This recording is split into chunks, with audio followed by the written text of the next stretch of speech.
Assalamualaikum warahmatullahi wabarakatuh. Masih di pertemuan kedua kita mata kuliah jurnalistik baru dengan judul Era Keterbukaan Media Baru. Mudah-mudahan kita dalam kondisi sehat. Jangan lupa 3M-nya, menjaga jarak, memakai masker, dan juga mencuci tangan. Mudah-mudahan COVID-19 ini cepat berlalu, kita bisa tatap muka gitu ya. Karena ini adalah mata kuliah, menurut saya mata kuliah keren banget, endol banget ya. Jadi berbicara tentang perubahan cara kita dulu membaca koran, sekarang pindah ke yang namanya media online. Nah, ini adalah akan kita bahas satu persatu bagaimana bahwa ini disebut dengan era keterbukaan media baru. Jadi orang yang siap dengan digital, dia salah satunya akan maju. Itu salah satu bentuknya ya. Ini akan kita bahas dalam pertemuan kedua kita mata kuliah jurnalistik baru. Ini adalah sebuah prolognya. Kita akan berbicara tentang kehadiran media baru atau yang disebut dengan new media menyebabkan perubahan dalam banyak bidang, yaitu perubahan dari modernity ke postmodernity. Begitu juga dengan perubahan dari kegiatan konvensional ke kegiatan digital. Apa yang disebut dengan modernity ke postmodernity adalah salah satunya bagaimana perubahan ya yang sudah modern ke lebih modern. Itu salah satu bentuknya. Jadi perubahan mode, perubahan gaya itu adalah salah satu bentuknya yang akan dilakukan ya. Begitu juga dengan kegiatan konvensional ke digital. Apa itu? Konvensional itu misalnya contoh ya, saat kita dulu senang banget yang namanya baca koran, tetapi sekarang kita tidak perlu lagi membaca koran. Dengan menggunakan gadget kita sudah bisa membaca berita melalui media online yang sering kita baca. Itu adalah salah satu bentuknya perubahan dalam eh, era digital. Efeknya apa? Salah satu efek yang terjadi adalah meningkatnya aktivitas proses globalisasi, di mana adanya pergantian pemikiran dunia barat dari era industri manufaktur oleh post industrial ke era digitalisasi komputer oleh kaum kapitalis. Oleh karena itu, ini muncul yang namanya revolusi industri. Gerakan ini pernah terjadi di negara yang disebut dengan negara Prancis. Bahwa apa yang disebut manufaktur, kalau dulu kita bisa melihat ya teknologi orang dulu, misalnya kalau misalnya mobil itu sekarang menggunakan salah satunya adalah komputerisasi. Jadi pemasangan alat-alatnya segala macam itu tidak lagi menggunakan tenaga manusia, tetapi menggunakan yang namanya penggunaan tenaga mesin. Nah, ini adalah satu efeknya. Pengurangan tenaga kerja pasti terjadi, pasti terjadi. Suka atau tidak suka, inilah yang disebut dengan perubahan manufaktur post industri dari digital ke komputer. Nah, siapa kaum yang melakukannya adalah kaum-kaum kapitalis. Nah, itulah salah satu bentuknya ya.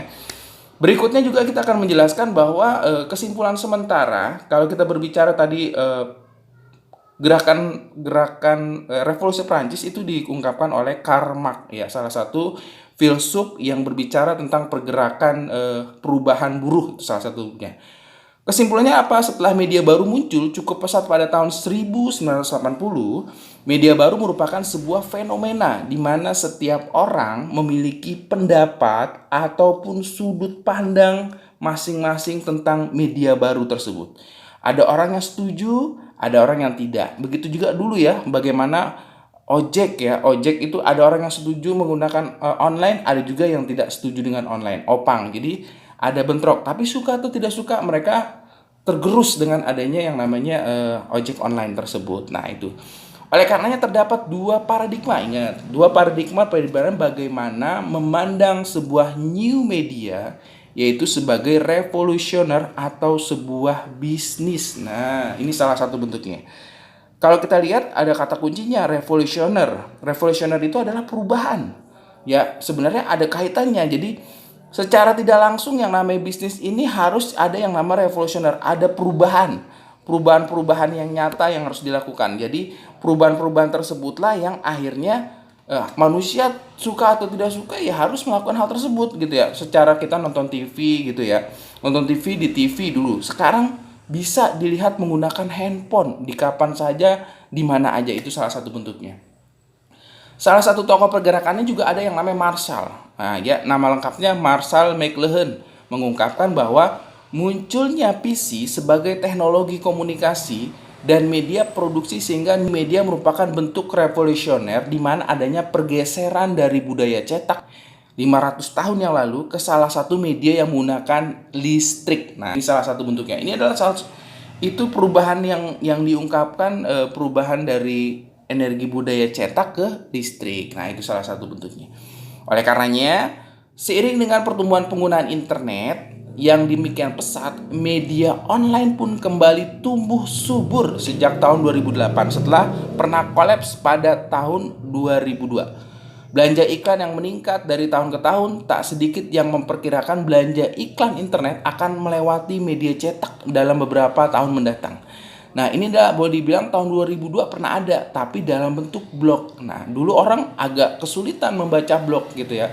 Makanya mereka membuat platform yang akhirnya terbentuklah yang namanya media online kayak detik.com, Republika, kompas.com. Nah, inilah salah satu wujud nyata bahwa orang itu berubah untuk membaca, dan cara membaca koran, mencari segala bentuk informasi semua adanya di internet.